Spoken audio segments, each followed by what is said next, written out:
Maegovanen Melinnin, et bienvenue sur Rolyphonique. Rolyphonique, c'est un actual play, autrement dit des parties de jeux de rôle enregistrées par des rôlistes qui sont en l'occurrence aussi comédiennes professionnelles ou amatrices. Ici, pas d'image, nous ne captons que le son, parce qu'en vrai, nous pensons que ça permet une immersion encore plus profonde dans la fiction.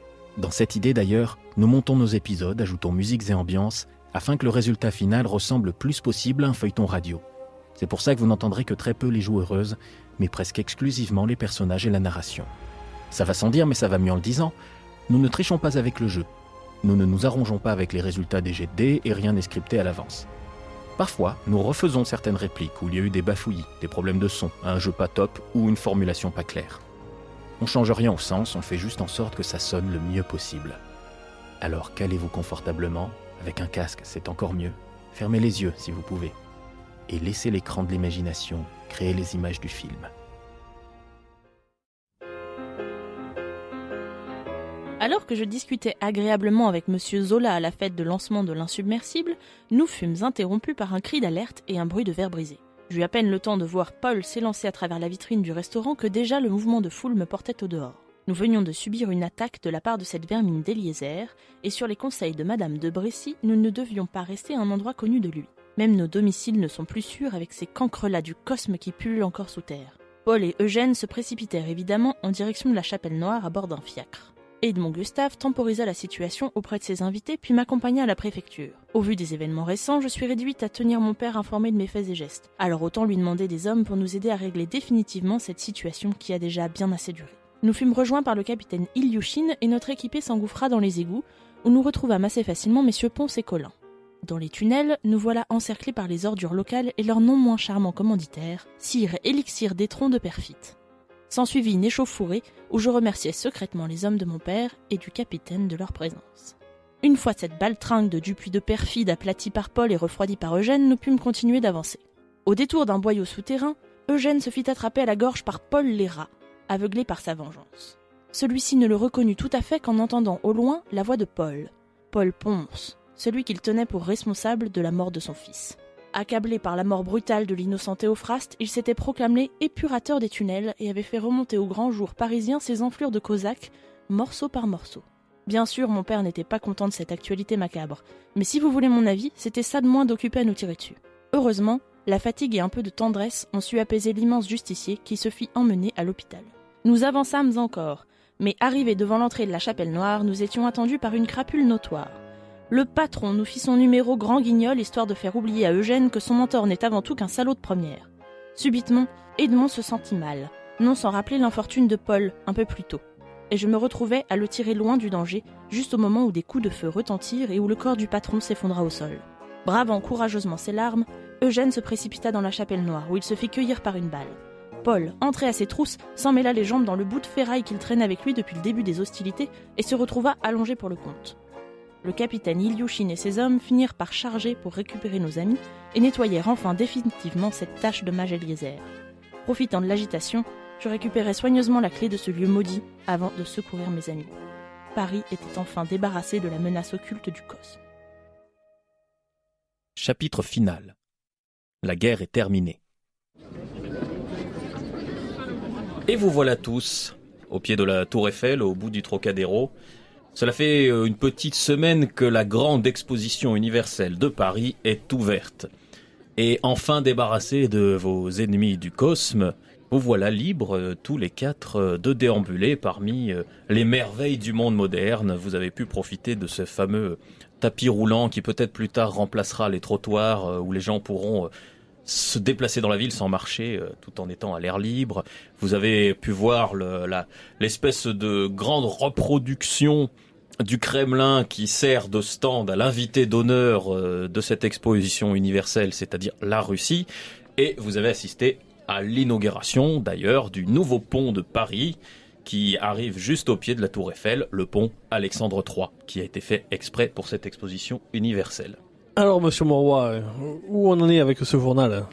Écoutez, ma foi, ça tourne plutôt bien, là, nous en sommes à un très très bon rendement, donc nous n'avons absolument pas à nous plaindre, et c'est pas parce que nos adversaires sont tombés qu'on va s'arrêter en si bonne voie.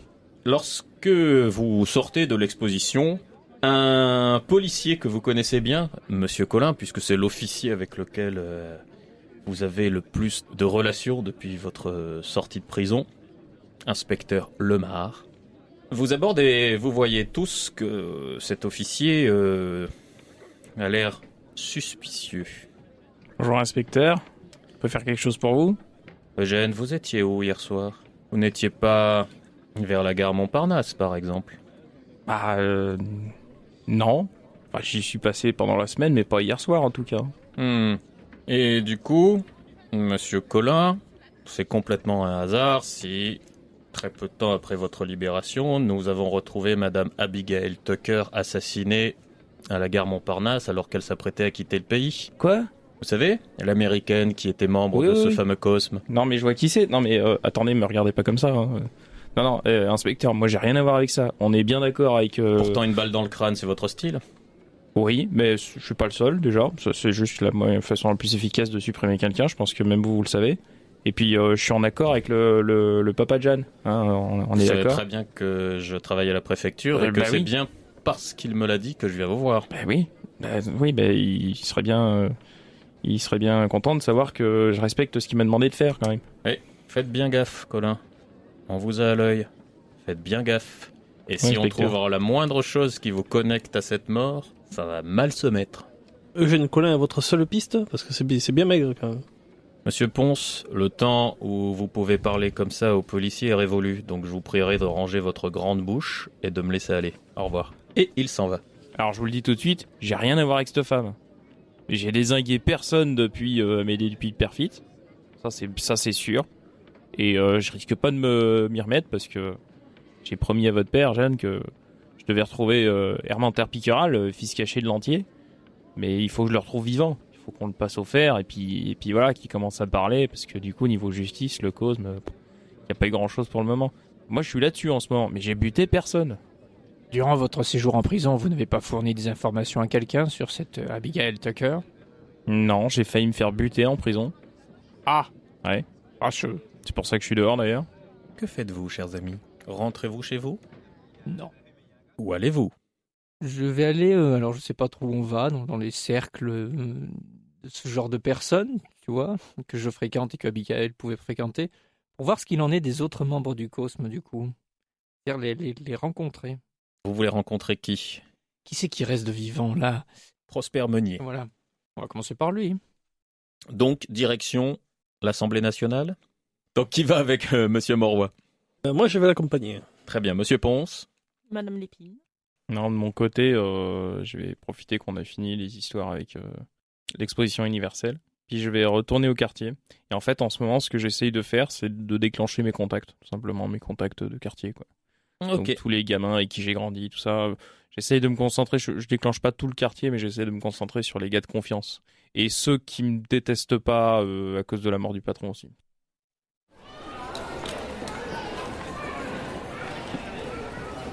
Alors, Monsieur Collin, commençons par vous. Vous allez d'abord me faire un petit jet de trac. Un échec. Un critique. Maintenant, vous pouvez faire votre jet de société. Donc, connaissance du milieu, c'est ma spécialité.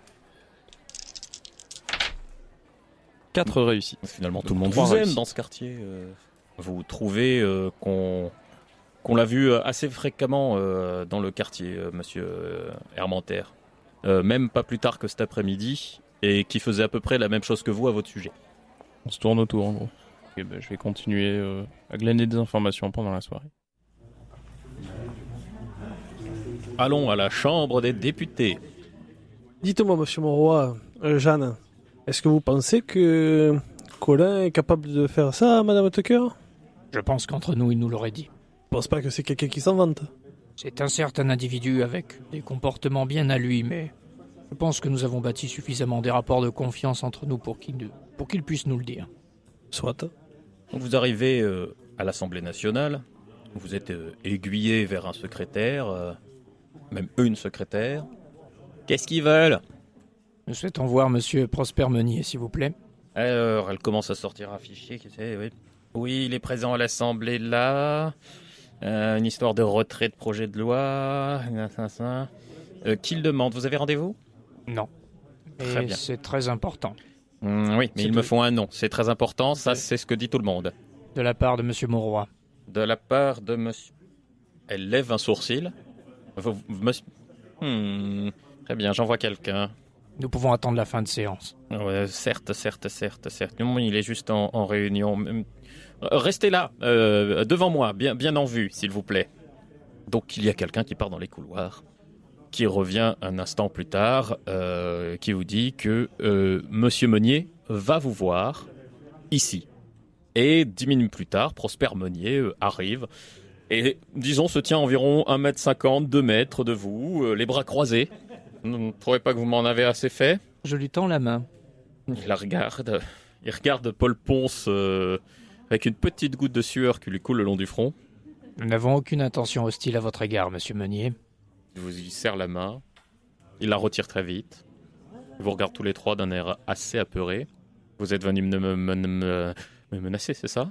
Absolument pas. Écoutez, malgré tout, je n'étais pas au courant de ce qu'il faisait. Hein. Je suis un élu de la République. Ne l'oubliez pas, je suis un élu de la République. Hein. L'immunité, tout ça, j'ai des protections. Voilà. Monsieur Meunier, ne pouvons-nous pas avoir un endroit plus tranquille où discuter ? C'est très bien ici. Il y a des gens qui passent. Soit. Vous savez ce qui est arrivé à Madame Tucker ? Oui, je le sais, Monsieur Mauroy. Ah, vous y venez, hein.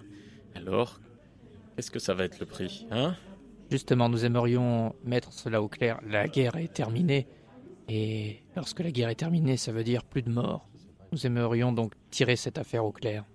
Est-ce que Madame Tucker avait reçu des menaces quelconques ? Mis à part les nôtres, évidemment. Ah, vous admettez l'avoir menacée ? Évidemment que non. Hein, vous êtes ses seuls ennemis déclarés. Déclaré. Écoutez, Madame Tucker était une femme d'affaires, une veuve dans un milieu d'hommes. C'est comme en politique, on a toujours des ennemis. Vous-même devez bien savoir cela, Monsieur Mauroy. Vous avez de nombreux ennemis non déclarés. Certes. Madame Tucker s'apprêtait à rentrer dans son pays natal, n'est-ce pas ? Oui, disons qu'elle a trouvé l'air de la France un peu trop vicié à son goût. Je comprends. Monsieur, sauf votre respect, ne mentez pas. Parce que Monsieur Mauroy pourrait Alors, très il n'est bien... déjà pas bien grand. Il vient manifestement de perdre une hauteur de vertèbre en se tassant sur lui-même lorsque Paul Ponce a commencé à parler. Parce que je veux dire que si vous nous mentez, Monsieur Mauroy sera pas capable de le voir et de le sentir. N'est-ce pas, Monsieur Mauroy ?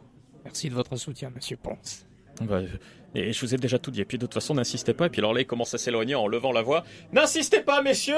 Les menaces ne prennent pas sur moi. Je suis un élu de la République. Et puis donc, dans le grand écho du palais, cela commence à résonner. Certains des gardes en uniforme commencent à vous regarder d'un air suspicieux. Et Prosper Meunier en profite pour s'éloigner et repartir vers les zones qui ne sont pas accessibles au public.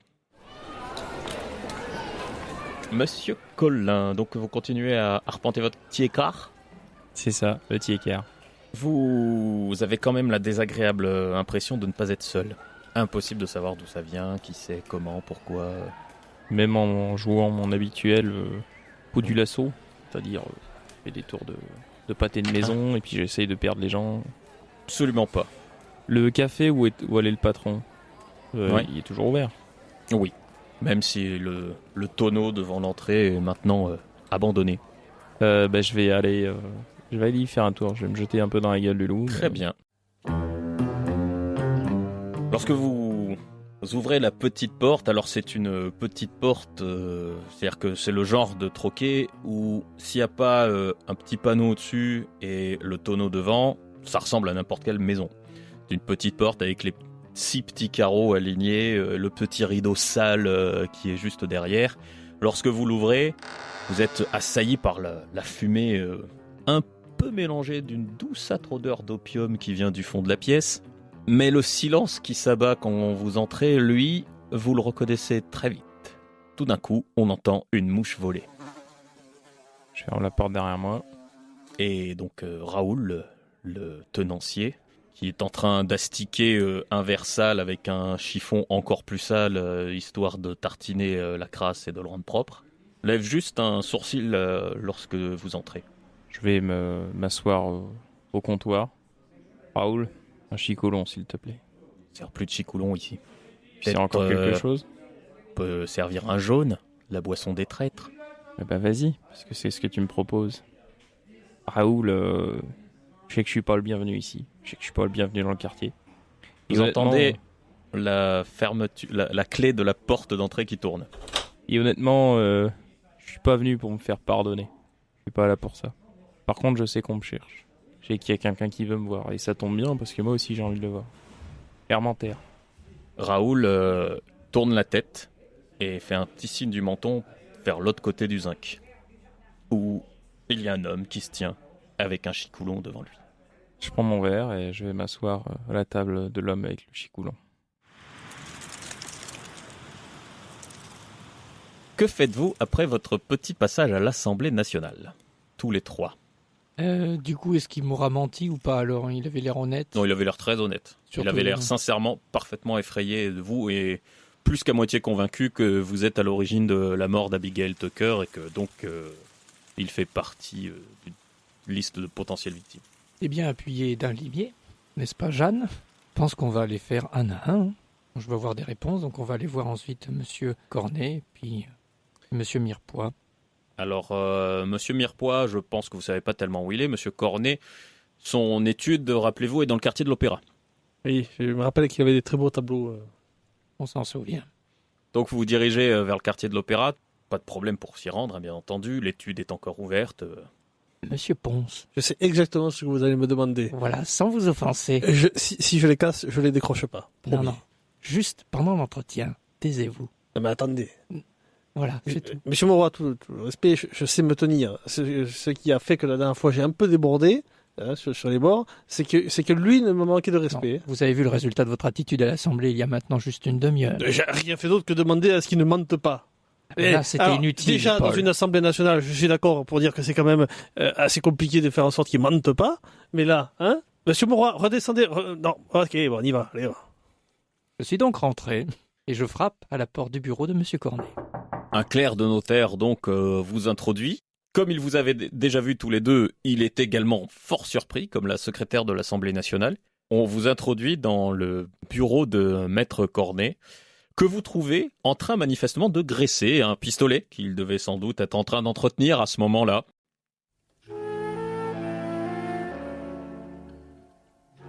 Monsieur Mauroy, décidément, rien ne vous arrête. Monsieur Cornet. Vous avez dans l'idée de finir le travail, ça me semble fort peu discret en plein jour. Maître Cornet, je vais commencer avec vous de la même façon que nous avons vu cela avec Monsieur Meunier tout à l'heure. Nous n'avons aucune intention hostile avec vous, envers vous. Vu nos derniers agissements mutuels, vous comprendrez que j'ai du mal à croire que vous vous déplaciez pour me dire cela. La meilleure manière de n'avoir aucun agissement envers nous, c'est de ne pas agir et de rester chez vous tranquillement et de nous laisser tranquillement. Je suis d'accord. Si seulement les cadavres arrêtaient de tomber. Seulement, vous devez le savoir, Mademoiselle Tucker nous a quittés. Il remet une par une des balles dans son pistolet. Je le sais. Comme vous le voyez, je prends mes précautions. Faites donc. Il s'avère que cette histoire pourrait nous retomber dessus. À vous comme à nous, peu importe. Moi, j'ai envie que toutes ces histoires soient terminées. Parce que je vous cache pas que je suis fatigué de tout ça. J'aimerais donc savoir si vous avez eu vent d'un quelconque motif d'histoire qui pourrait justifier la mort d'Abigail Tucker en dehors de ce que nous avons partagé, on va dire, ces derniers temps. En dehors de ce que nous avons partagé ces derniers temps, je n'en vois pas. Ce qui ne suis certes pas un fin limier comme votre brillante équipe, mais me laisserait à songer que vous restez les principaux suspects, dit-il en réarmant le chien de son revolver. Dites-moi, monsieur, vous avez, vous, eu des menaces autres que celles qui datent déjà d'un petit peu longtemps de notre part? Comme je viens de le dire à monsieur Roy, aucune. J'aimerais, moi aussi, tourner cette page malheureuse dans laquelle je ne suis pas du bon côté, c'est-à-dire celui des gagnants. Vous m'en voyez vraiment navré que toute cette histoire vous ait quelque peu usé le moral, j'en suis fort contrit. Si vous pouviez maintenant me laisser continuer mon travail, essayer de me remettre de ce que m'a coûté en relations, amitié, influence et argent toute cette affaire, je vous en serai gré, mademoiselle, messieurs. Ouais. Vous connaissez le chemin. Monsieur Monroy, Dites-moi, tous ces gens-là, que ce soit le gars à l'Assemblée ou le notaire qui est ici, on les a jamais vraiment menacés explicitement. Pas vraiment, non.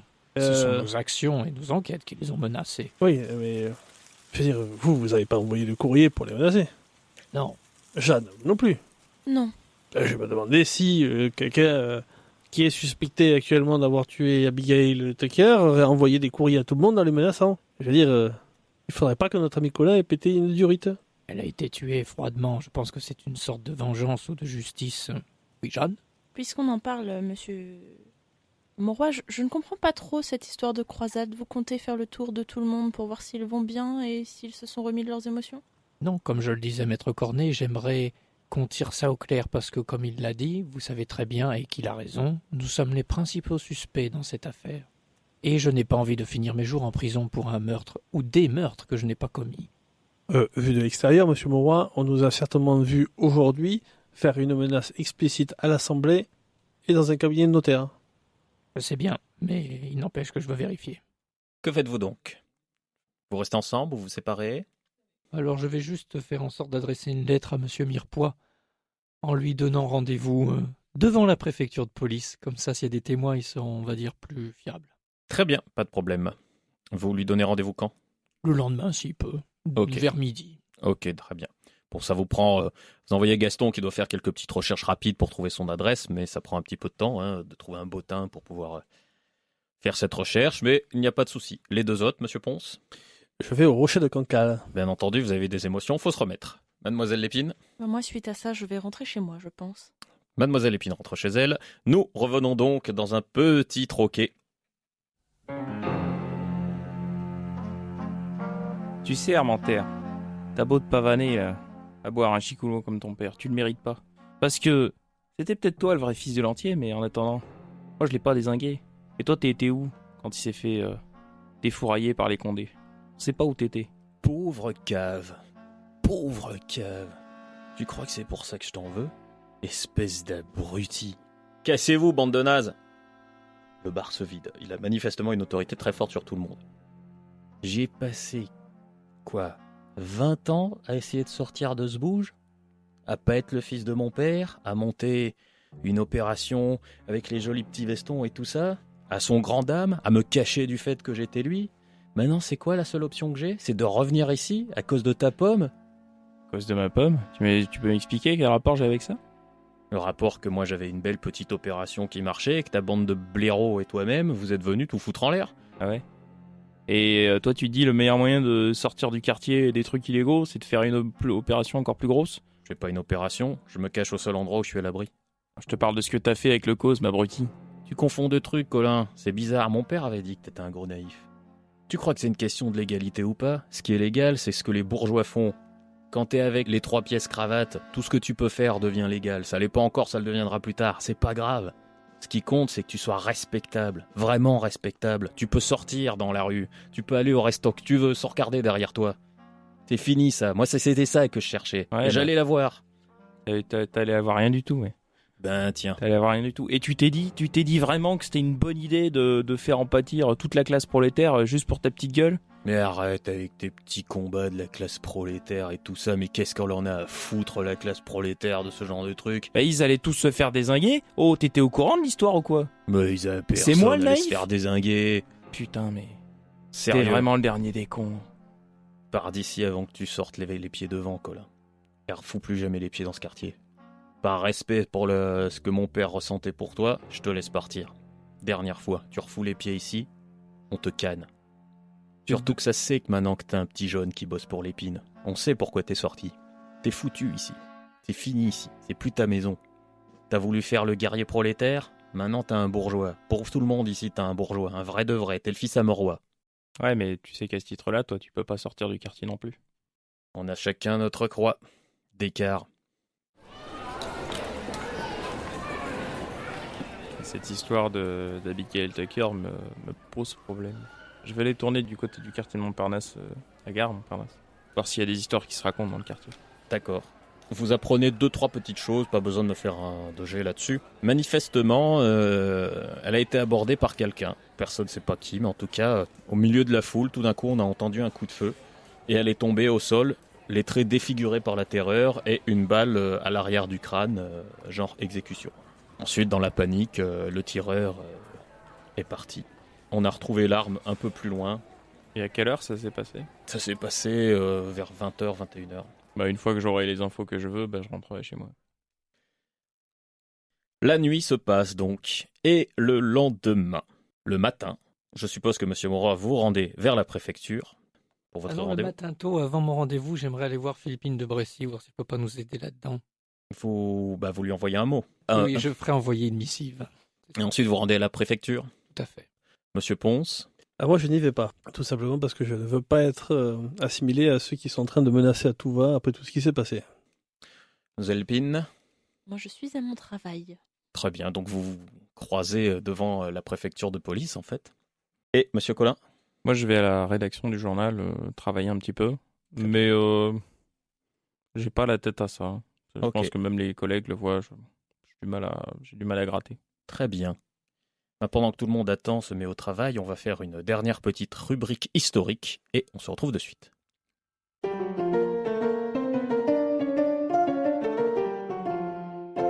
C'est l'histoire d'une époque. Pour nous les Françaises, elle est née dans la boue de l'Est de la France, à Sedan et sur les ruines fumantes de la commune de Paris. Plus tard, certains disent en 19, d'autres en 40, elle sera appelée Belle. Pour nous autres du 21e siècle, on est d'accord avec ce terme de Belle Époque.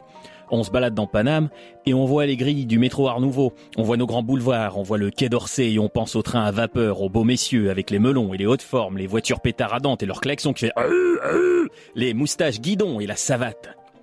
On se rappelle du Moulin Rouge et du Cancan, on relit Proust et Zola, on pouvait croiser Renoir, Picasso, Sarah Bernard, Jaurès, Clémenceau, Pasteur, Curie, Einstein, Freud. Et c'est le temps du progrès qui nous promettait un avenir radieux. Les trains, l'électricité, le cinéma, les Jeux Olympiques, l'hygiène, les vaccins, l'éducation pour tous. On pensait que la science, la démocratie et l'industrie allaient libérer définitivement l'humanité du spectre de la misère. Évidemment, on sait que tout ça n'était pas vrai pour tout le monde et que l'époque était surtout belle pour les hommes blancs de la bourgeoisie occidentale. L'Europe a dépecé l'Afrique et l'Asie, si sûre de sa puissance et de son bon droit à dominer et éduquer tout ce qui n'est pas blanc. Les femmes ne votaient pas, ne pouvaient pas avoir de vie propre sans l'assentiment d'un homme. Les enfants travaillaient, la tuberculose faisait des ravages, la vie du petit peuple était bien loin d'être rose. Et évidemment, il y a l'affaire. Tu sais, Alfred Dreyfus, cet officier qu'on a accusé d'espionnage, bafoué, foutu au bagne, parce qu'il était juif. En plus, elle n'est pas morte de sa belle mort, la Belle Époque. Elle a calanché là où elle est née, dans la boue de l'Est de la France. Elle s'est finie bruyamment, par les hurlements de 10 millions de morts, fusillés, démembrés, gazés, écrasés par l'absurdité de la logique industrielle appliquée au massacre de l'homme par l'homme. Dur de croire aux bienfaits du progrès après Verdun. Mais v'là mes potos. La mélancolie est un papillon. Elle regarde que la lumière et oublie un peu les ombres. Avec un siècle de distance, même la violence des Apaches paraît romantique, pas vrai?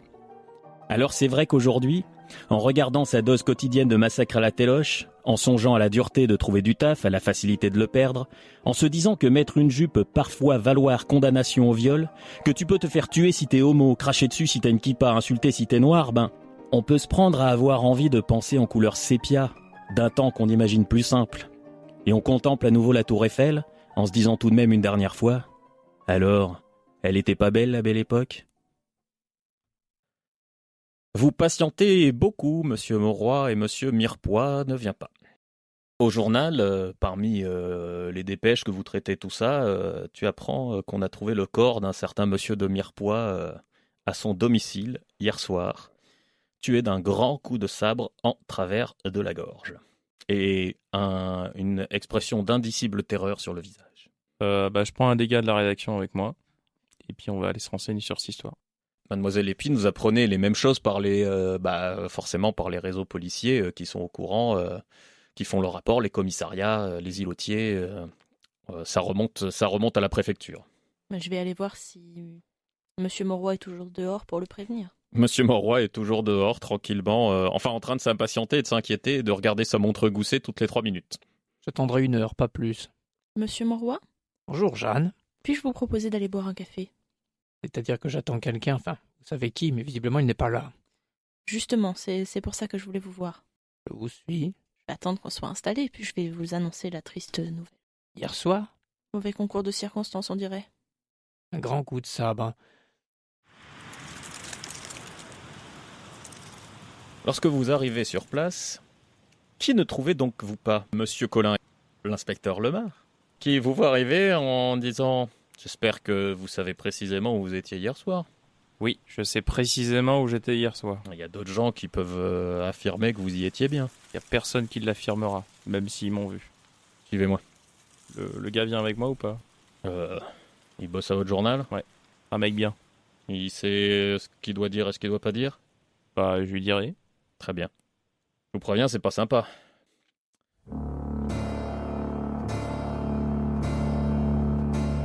Vous arrivez dans le salon et sur son fauteuil, vous voyez le corps de Mirepoix qui est sur le fauteuil avec une large balafre qui lui prend le côté du cou et qui mord sur une bonne partie de la poitrine, un coup assez sec et précis qui lui a ouvert la jugulaire et ne lui a laissé aucune chance. Vous voyez assez vite qu'il n'y a pas particulièrement de traces de lutte. Mais ce que Lemar te montre, c'est que sur le bureau, il y a une missive signée de Monsieur Mauroy qui donne rendez-vous à Mirepoix devant la préfecture ce matin. Quelle est l'expression sur le visage de Mirepoix? Il est vraiment de terreur. Votre Mauroy, là, il est blanc-bleu ou... Ah bah, Mauroy, je crois que la dernière fois que je l'ai vu se servir d'une arme, il a failli se blesser. Voilà, donc de là à le voir utiliser un sabre... Parce que j'ai plusieurs rapports qui disent qu'il a directement menacé le député Prosper Meunier avec sa grosse brute de Paul Ponce dans le salon de l'Assemblée Quoi directement. Quand ça? Hier. Ah mais il était avec Paul. Ouais. Oui. Comment dire? Moi, si j'avais un Non, gars mais- du calibre de Ponce en face de moi avec un sabre, il se pourrait que je tire cette tronche. Ouais, mais si vous aviez un gars du calibre de Ponce en face de vous, tout court, et que vous aviez l'impression que les choses tournent pas rond pour vous, vous feriez un peu la gueule jusqu'à aller raconter qu'il vous menace, non? C'est pas la première fois que ça arrive, c'est pour ça, ouais. Les menaces, moi, ça me fait un peu doucement rigoler, quoi. Non, là, je vous parle pas du fait que Meunier c'est plein de menaces. Ils l'ont fait devant toute l'Assemblée.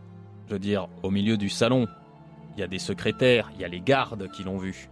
Et ensuite, on dit qu'ils sont allés menacer le notaire du Cosme. Non, mais c'est pas des meurtriers, mes gars. C'est moi le meurtrier dans l'équipe. J'en suis Colin, pas fier, mais... Écoutez, Colin, justement, je sais que vous, on vous la fait pas. Et surtout, je sais que vous avez de la moelle. Vous seriez pas... À mon avis, vous seriez pas assez con pour mener votre croisade comme ça, alors qu'on sait que nous, les flics, on est derrière vous. Mais votre Mauroy, là, il a peut-être fondu une durite. Vous avez trimballé des corps et des je sais pas quoi à travers la moitié des égouts de la ville. Vous avez une de vos meilleures amies qui est la fille de mon préfet qui s'est fait kidnapper, torturer dans une baraque. Peut-être qu'il s'est dit que ces gens-là étaient en pleine impunité et qu'il fallait agir par lui-même. Ouais, mais encore une fois, c'est pas le genre de gabarit qui est capable de mettre un coup de sabre comme ça. Mauroy seul, peut-être, mais Mauroy plus Ponce. Non, Ponce, mais- ça fait quand même un moment qu'on l'avait senti bien frustré du fait de pas pouvoir péter la tronche à tous ces gens. Ouais, péter la tronche, pas mettre un coup de sabre. Vous en êtes sûr de ça? Ah, j'en suis certain. Ponce, c'est pas un gars qui tue. Ou alors, s'il le fait, ce serait par accident. Ça c'est pas un accident. ça. Pourtant, il n'y a pas de lutte, y a pas de... Je sais pas. Moi, je serais vous. J'irais fouiner de ce côté-là. Ne serait-ce que pour vous clarifier l'esprit et clarifier le nôtre. Ouais, non, mais je vais y jeter un œil, mais... Comprenez que la liste des suspects est pas grande. Et y a qui d'autre dans la liste des suspects? Il y a combien de membres dans votre groupe? 4. Il y en a une, c'est la fille du préfet. Ça laisse combien?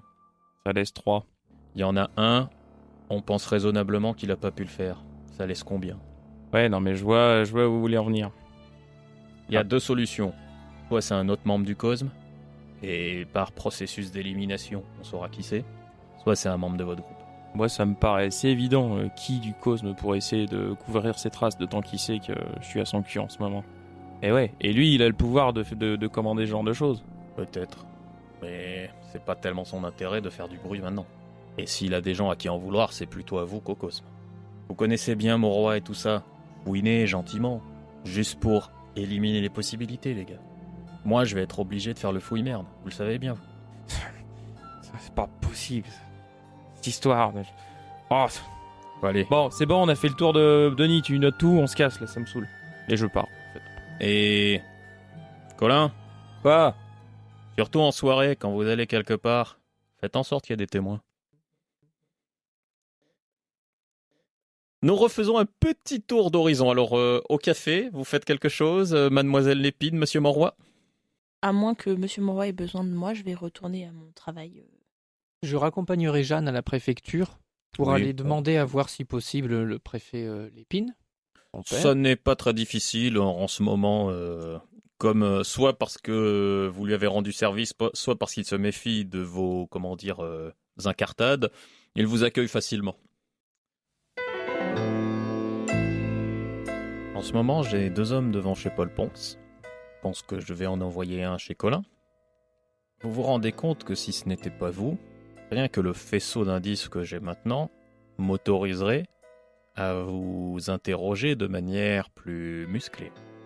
J'ai une 20aine de témoins disant que vous avez menacé un député au cœur de l'Assemblée nationale. J'ai une main courante déposée par un notaire assermenté, dont je sais bien entendu qu'ils sont associés tous ensemble avec une bande que je qualifierais de racaille, mais aucune preuve concrète n'ayant été donnée pour eux. Il reste un député de la République française et un notaire assermenté. J'ai 2 cadavres qui étaient tous associés à cette triste affaire que nous connaissons tous et qui, eux, ont échappé à la justice. J'ai une note de vous sur le bureau de la dernière victime. Monroy, restez chez vous. Pour une fois, ne vous mêlez pas de cette enquête. Puis-je soulever juste une chose que vous venez de dire, monsieur Lépine? Mhm. Vous avez dit qu'il y a une note de moi chez monsieur... Monsieur de Mirepoix qui lui donne rendez-vous à la préfecture ce matin ici. Pensez-vous sérieusement que si j'avais vraiment tué monsieur Mirepoix, j'aurais laissé une telle chose? Ce serait un parfait alibi. Oh, je ne peux pas l'avoir tué, je lui ai donné rendez-vous ce matin. Évidemment, vu comme ça, oui. Mais surtout, cela établit une connexion directe entre lui et vous. Le même jour où j'apprends une connexion directe sous forme de menace avec 2 autres membres de son groupe, le lendemain de la mort d'un autre membre de ce groupe. Ce n'étaient pas des menaces, monsieur Lépine. Je suis un peu déçu que vous prêtiez foi à leurs paroles après tout ce qu'ils ont fait. Ce n'est pas ce qui, moi, j'entends qui compte. Monroy, vous le savez très bien. Il est vrai. Monroy, réprimez vos envies. Vous allez vous mettre dans une panade infernale. Ce n'est pas à vous de démêler cette histoire. Je ne peux pas vous retirer d'une liste de suspects à l'heure actuelle. Je n'ai aucun pouvoir de vous couvrir. J'ai l'un de mes meilleurs inspecteurs sur le terrain en ce moment, et croyez bien qu'il tourne autour de vous. Très bien, mais sachez que je ne resterai pas éternellement dans l'ombre à me laisser salir ainsi. Personne ne vous salit. Monroy, vous êtes juste en train de payer le prix de tous vos agissements. Combien de temps je vous ai dit que ce que vous faisiez allait vous retomber dessus? Évidemment. À force de ne pas faire le travail proprement, Monroy, la merde, elle retombe. Soit, mais je ne serai pas condamné pour des choses que je n'ai pas faites. Monsieur Colin. De mon côté, je vais chez Monsieur Monroy et dans la foulée, je trouve le moyen d'envoyer un télégramme ou un coursier au gymnase de Paul Ponce, Aucun souci. à la préfecture. Pour Jeanne Lépine. Pour Jeanne Lépine, Ok. de manière à dire bon sang de bonsoir, stop, c'est fini les conneries, stop, rendez-vous chez Monroy, stop, signé Jeanne Colin. Vous mettez 1 heure? Non. D'accord. Vous recevez tous ce télégramme? Vous y répondez? Enfin, je suppose, monsieur Monroy, que vous finissez bien par rentrer chez vous de toute façon. De Dieu, il est en train de me menacer ou quoi? Qui se rend chez Monroy? Oui, moi je vais y aller après ma journée normale. De travail, oui, je suppose. Pareil, je m'y rends. Pendant que tous nos amis se rendent chez monsieur Monroy, nous allons écouter la carte blanche d'Alexandre.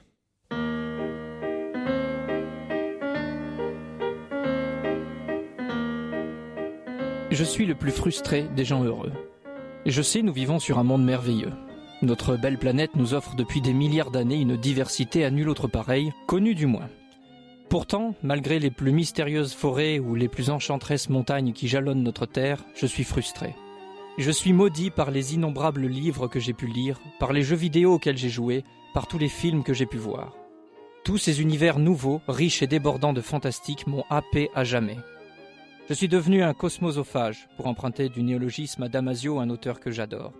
Je suis un affamé de dimensions parallèles, une locomotive imaginaire, un dévoreur de mondes magiques et infinis aux possibilités sans limite. J'ai toujours rêvé de recevoir ma lettre pour Poudlard, de chevaucher les terres du milieu dans une tenue de vieux magicien, de contempler les 7 royaumes de Westeros depuis le haut du mur, ou de pouvoir sauver Hyrule encore une fois. Pendant des années, je me suis nourri sans fin et sans fin de milliers d'univers créés par des auteurs tous plus fantastiques les uns que les autres. Mon refuge a toujours été mon esprit, ma porte des 1000 univers ouvrant sur mes aventures et mes périples à moi. Quelqu'un a dit ici, rêver c'est résister. Je suis d'accord, mais pour moi, jusqu'il y a encore quelques années, rêver était aussi la souffrance de condamner à l'intangible l'existence de mes espoirs les plus osés. Puis 2 choses m'ont permis de faire exploser dans le réel ce qui bouillait au fond de mes tripes. 2 choses qui furent presque salvatrices. La première fut l'écriture, l'expression d'une vraie nécessité de partager au monde ce qui vibrait dans ma tête. La pulsion créatrice qui, une fois libérée, vaut n'importe quel orgasme. La seconde fut le jeu de rôle. Cette activité ludique qui m'a été innocemment présentée il y a de cela 5 ans s'est révélée comme une évidence en réponse à mes insatisfactions. Par la pratique du JDR, j'ai enfin pu, de façon bien plus concrète, parcourir ces contrées qui m'ont fait tant rêver et vivre mes propres histoires au rythme des personnages que je façonne ou que je rencontre. Dans le partage et les frissons, je peux enfin emmener des compagnons sur les rivages de mes mondes. Bien sûr, nous sommes juste assis autour d'une table, mais les émotions sont réelles, et par elles, le voyage existe vraiment. Le JDR est devenu pour moi une vraie source de plaisir. Il est ma nouvelle porte des 1000 univers. Aujourd'hui, je suis le plus heureux des gens frustrés.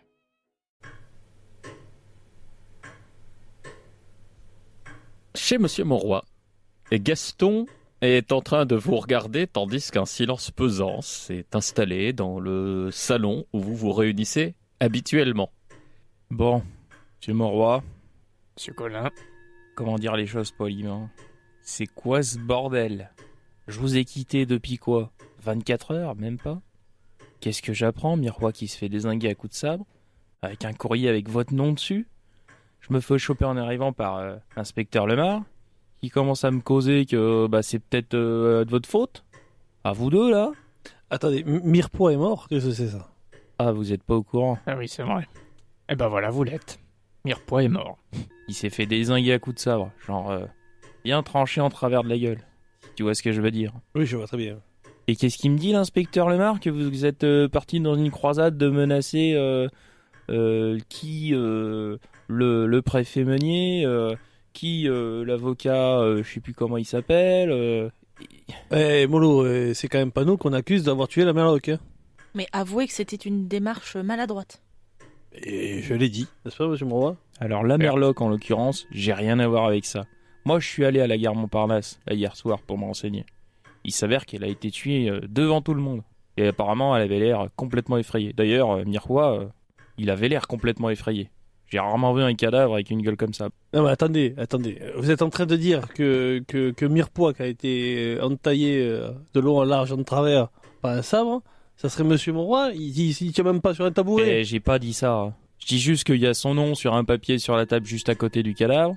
Et qu'apparemment, hier soir, vous êtes parti fanfaronner dans tout Paris. Oh, c'est quoi ce bordel là? Qu'est-ce que vous nous faites? En tout cas, je trouve très amusant de se faire remonter par quelqu'un qui abat les gens froidement d'une balle dans la tête, en étant soi-disant à l'origine d'un bordel quand on envoie du courrier, monsieur Colin. Ouais. Nous sommes simplement allés les voir pour essayer de tirer ça au clair. C'est tout. J'ai jamais abattu personne dans le dos. Vous m'avez même tout vu faire. Ok, vous savez qui j'ai tué. Et justement, c'est on sait de quoi vous êtes capable. Ouais, en face de vous. Et j'ai toujours avoué tous les mecs que j'ai fait canner. Eh ben, avouez, nom de Dieu, pour ce cœur. J'ai rien à avouer. Messieurs, si la mort des gens du Cosme divise notre groupe, et que vous vous accusez les uns les autres aussi violemment et avec aussi peu d'amitié, je pense que je n'ai plus rien à faire avec vous. Mais je n'accuse personne. Personnellement, je conviens et je crois à monsieur Colin lorsqu'il me dit qu'il est innocent. Vous vous retirez? Sauf s'il m'arrête. Jeanne, restez, voyons. On va pas s'emballer pour si peu, si je puis me permettre cette expression. Non mais mademoiselle Lépine, on est là pour s'expliquer. C'est juste que je comprends pas ce qui se passe là. Aucun de nous le comprend. Ce qui se passe, c'est que des gens du Cosme meurent et que ce sont visiblement vous, messieurs les suspects. Alors tenez-vous à carreau et il n'y aura plus de suspicion. Ah bah attendez, quand on meurt avec un coup de sabre, il faut enquêter du côté des Cosaques. Il en reste des Cosaques. Non d'ailleurs, pas vraiment. Par contre, il reste Hermanter Picqueral, le fils à l'entier. Alors, Jeanne, Vous êtes stable sur vos deux jambes quand même, parce que pour annoncer qu'on a juste à rester sans bouger et qu'il n'y ait plus de suspicion à notre rencontre, pour l'instant, tout tourne contre nous. Donc, je vois pas ce que notre inaction va apporter. Et puis, qui dit que celui qui est en train de dézinguer tout le cosme, il n'a pas dans l'idée de nous dézinguer nous? Oui, c'est possible. On peut être les suivants. Cette histoire m'agace. Oui, nous aussi, je pense. Je pensais qu'on pouvait enterrer ça derrière nous et moi je pouvais faire ma petite enquête tranquille sur Piqueral jusqu'à ce qu'il se fasse cueillir par les Condés et puis Vous enquêtez sur Piqueral? ouais, je travaille pour le papa, Jeanne. D'ailleurs, C'est ça, la condition pour laquelle je suis hors des barreaux. ça en est où, ça? C'en est que j'étais avec lui hier soir, avec Piqueral. Et alors Vous buvez des coups avec les mecs sur qui vous enquêtez, vous? Pas exactement. Et alors, il traîne dans le quartier, donc Et alors, il est menacé, lui? Il risque de mourir aussi? si c'est ce que je crois, il est pas menacé. Lui, il va juste essayer de se barrer de Paris. Et c'est lui qui est en train de faire disparaître les preuves autour de lui. C'est plus simple. Mais si c'est pas lui, alors oui, il est menacé. Mais j'y crois pas trop. Ça peut pas venir de nous. Ça n'a pas de sens. Décidez-vous d'un plan d'action, restez-vous là. moi, je vais leur transmettre ma courte entrevue avec Monsieur Lépine, justement, et leur dire qu'effectivement, visiblement, de toute façon, je n'arrive plus à être utile et que je vais sans doute rester cloîtré chez moi. Monsieur Collin, Monsieur Ponce, Mademoiselle Épine. Moi, je vais tout simplement préparer un courrier pour récolter les infos que j'ai notamment sur Piqueral et donner ça à Jeanne pour Très qu'elle bien. les transmette à papa. Excusez-moi, du cosme, il reste qui, là? Du coup, maintenant. Maître Cornet, Alors, Monsieur Meunier oui. et techniquement Monsieur Piqueral. Ça serait pas bien d'essayer de voir ce qu'ils font ce soir pour essayer d'intercepter un éventuel quelqu'un qui voudrait lui mettre en travers? On va les prendre en filature, oui. N'est-ce pas ce que vous avez essayé de faire à l'Assemblée nationale, messieurs? Non, à l'Assemblée nationale, on a essayé de savoir ce qui se passait. Après, il s'est fait un petit peu dans le phasard et il a commencé à crier partout. C'est à peu près ça. Et vous ne craignez pas qu'il se repasse la même chose si vous les prenez en filature, monsieur Ponce? Mais à l'Assemblée nationale, Jeanne, on n'a pas fait de filature, on s'est présenté, donc on nous a vus, on a discuté, on a essayé de parler. Alors que là, on va rester dans l'ombre, je Paul. sais me faire discret. Est-ce que vous pouvez me rappeler quelle taille vous faites, s'il vous plaît? Mais ça n'a rien à voir, on peut me confondre avec un lampadaire, ou je sais pas. Tout peut arriver. Paul, ne soyez fait pas la nuit. stupide. Non mais attendez, enfin, au bout d'un moment, il va falloir agir, on va pas rester comme ça les bras croisés. Réagir à quoi? Et réagir que moi j'ai pas envie de faire dans la prison pour quelqu'un d'autre. Mais si vous n'avez rien à vous reprocher, il n'y a pas de raison que la police dise que c'est de votre faute. S'il vous plaît, Jeanne, s'il vous plaît, pourquoi êtes-vous venu dans ce groupe à la base? S'il vous plaît, ne soyez pas aussi aveugle. Et puis excusez-moi, votre père il me tient pas non plus super bien en estime. Bah, raison de plus pour éviter de l'énerver. On l'énerve déjà là. Mais d'après ce qu'a dit monsieur Mauroy, la meilleure solution serait quand même que vous restiez en dehors des circuits policiers. Elle a raison. Attendez, Paul, elle a raison. si on reste à résidence et qu'on ne bouge pas, hein, eh bien on n'aura aucun alibi pour dire qu'on n'était pas à un autre endroit. On peut déléguer ce genre de mission. Alors, vous, Colin, je pense qu'on va éviter de vous induire vous inclure un peu plus dans ce genre d'affaires, parce que vous êtes maintenant un petit peu trop en danger, je pense. Merci. Mais on peut demander à quelqu'un de suivre ces gens pour nous. Puisque Messieurs. les rats ne peuvent pas nous aider encore.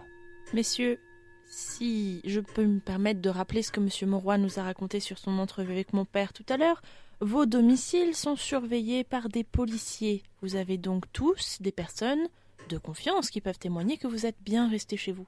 Non, mais là, on n'est pas chez nous. À condition que vous le fassiez. Peut-être serait-il donc de bon ton que chacun rentre chez soi avant qu'une autre personne ne décède. Si c'est pas déjà le cas, à cette heure-ci. C'est-à-dire que là, on nous a vu partir de chez nous, et s'il y a quelqu'un qui a dézingué dans la nuit, on va dire, ah bah tiens, Ponce c'est parti de chez lui, et comme par hasard, il y a eu un meurtre. Attends, ça veut dire quoi? Elle était en train de raconter que moi j'ai fait ça pour qu'on fasse croire que l'un de nous soit encore plus suspect, c'est ça? Je dis rien, mais ça serait pas... C'est quand même quoi n'importe quoi ça! Mais calmez-vous, allons. De toute façon, il y a des policiers devant ma maison aussi. Ils vous ont tous vu rentrer là-dedans, donc il n'y a pas raison de s'énerver. Et s'il dormait? Paul, il y a des fois où vous êtes vraiment fatigant. Non mais moi, ce qui me fatigue, c'est la situation. Jeanne a raison. On va tous rentrer chez soi et on va malheureusement attendre que cette affaire se tasse ou se conclue, histoire de ne pas Ouais, mettre... puis, en attendant, pour éviter qu'il y en ait qui soient considérés comme des suspects, peut-être qu'il ferait bien de rentrer chez eux, je sais pas, dans le sud de la France par exemple. Ouais, bah foutez-moi la paix, je me lève et je me casse. Ouais, bah de toute façon, c'est ce que j'avais prévu de faire, pareil, je me casse. Monsieur Mauroy, Gaston, je vous souhaite donc une bonne soirée. Navré, Jeanne. Monsieur Collin, vous ne rentrez pas chez vous? Non, je vais aller me saouler dans un bar à tendance occultiste, on va dire. Très bien, oui. Voilà. Vous trouvez ça, vous avez vos adresses, et puis Voilà. là, vous êtes toujours bien accueillis. Au contraire, maintenant, le bruit quartier. court dans ces milieux-là que vous êtes un ami, voire le premier assistant du Magnox ou quelque chose du genre, et que vous êtes un client sérieux dans ce genre de domaine. Monsieur Ponce. Quand je sors, est-ce que je vois les flics? Oui. Je vais vers eux. Oui. Excusez-moi, mon cher agent de la République de la Force. Vous pouvez m'amener chez moi? Enfin, vous m'accompagnez? C'est-à-dire que monsieur, on est en faction devant chez monsieur Monroy, là. Oui, j'ai bien compris, mais là, vous êtes aussi censé savoir ce que je fais moi, non? Eh ben, il doit y avoir des flics en faction chez vous. Oui, non, mais d'accord, mais sur le chemin, pour être sûr que je ne fais pas un détour. Bon, l'un d'entre nous va vous accompagner. Merci. Mais on reste sur les grands boulevards et là où c'est éclairé, hein. Et si vous voulez.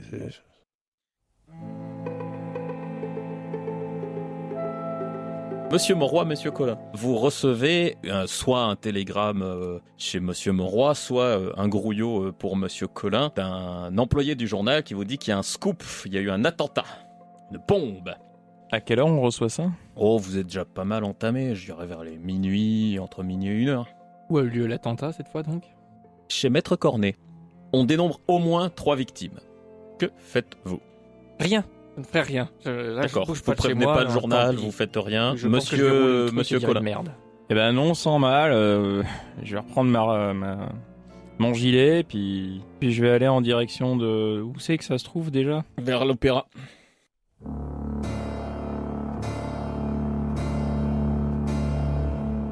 Vous arrivez, il y a encore donc les pompiers qui sont en train d'éteindre un début d'incendie.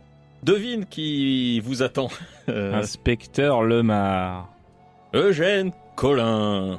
Vous allez bien, inspecteur? Oula, vous en tenez une belle. Je vois pas de quoi vous parlez. Eh bien, on dirait que notre suspect passe à la vitesse supérieure. Là, il y a 2 morts. On attend encore les identifications, mais il y a au moins Maître Cornet et probablement Prosper Meunier. Quoi? Et 1 voire 2 clercs de notaire qui étaient juste là pour travailler. Ça veut dire que Prosper Meunier, il était là aussi? Dites donc que vous avez pas perdu votre esprit de déduction, mon petit père. Ça va. Bah, c'est pas entièrement étonnant qu'après toute l'agitation qu'ait provoquée Monroy et Ponce, les deux aient décidé de se réunir pour voir si par hasard ils voulaient pas se défendre ensemble ou avoir un plan d'action. Mais du coup, il y a quelqu'un qui l'a su. Ou peut-être que juste Cornet était visé et qu'il y a eu un coup de chance. Ça me paraît gros comme coïncidence quand même. Je suis d'accord. En tout cas, cette fois, il y a des victimes qu'on peut pas associer directement au Cosme, ça c'est sûr. Je peux rentrer là? Non. Non, Oui, mais en vrai, je peux rentrer. Non, l'immeuble est aux 3/4 effondré, il faut que les pompiers dégagent tout. Même moi, j'ai pas encore pu voir le corps, c'est pour ça que je dis il y a peut-être Prosper Meunier parce qu'on a trouvé des papiers, mais c'est même pas sûr qu'on puisse l'identifier. Du coup, en grommelant, Eugène Collin va commencer à assez naïvement essayer de récupérer des témoignages auprès des gens du quartier. Puisque vous êtes sous, vous allez me faire un jet. Normalement, vous devriez pas, mais là, vous allez le faire, un jet de société, sans... Alors, c'est une réussite. pleine réussite, manifestement.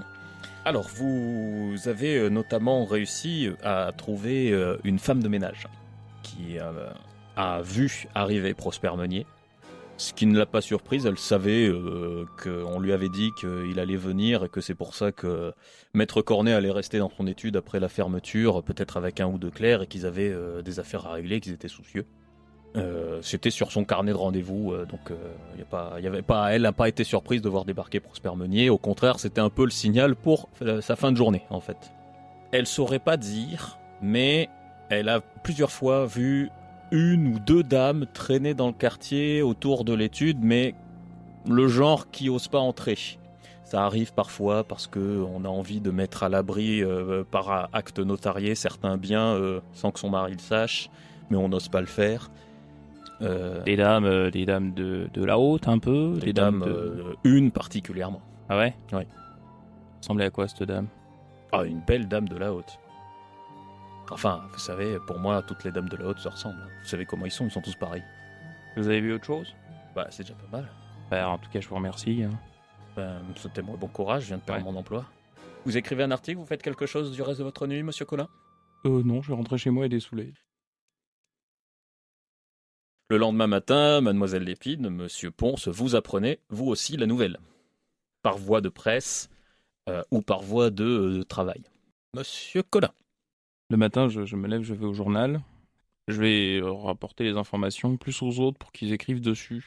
Ouais. Moi j'ai un peu du mal ce matin. Oui. Et je suis contrarié, très très contrarié. Et rapidement, en fin de matinée, je décide d'aller voir Philippine de Brécy, chercher du réconfort, sans me faire annoncer.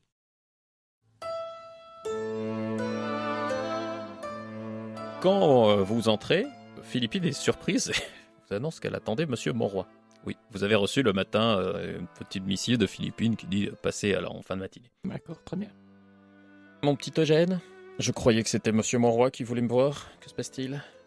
J'étais pas au courant pour Monsieur Monroy. Non, mais je suis un peu désolé, je suis venu comme ça à l'improviste. Hein. Oh, de votre part, ça n'est jamais un souci. Ouais. Allez, venez, passons dans le salon. Ouais, je vous suis. Qu'est-ce que je peux pour vous, mon petit Eugène? Je sais pas, mais actuellement, je commence à avoir des doutes sur mes amis et du coup, vous êtes un peu la seule à avoir encore un peu ce statut à mon regard. Des doutes de quel style?